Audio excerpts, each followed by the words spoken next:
চলবো চলবো।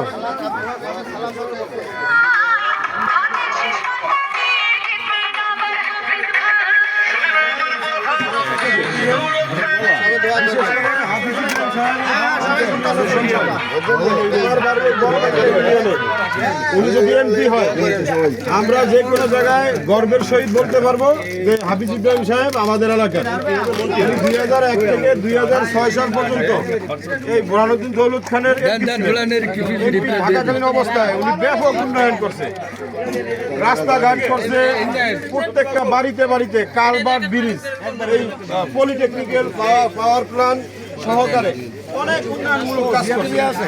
আপনারা যদি আগামীতে হাফিজুল সাহেবকে ভোট দেন, উনি যদি নির্বাচিত হয়, বিএনপি যদি রাষ্ট্র ক্ষমতায় আসে, ইনশাল্লাহ আমাদের এই বড়মানিকা ইউনিয়নের আরো ব্যাপক উন্নয়ন হবে ইনশাআল্লাহ। সবাই দেখি তরুণ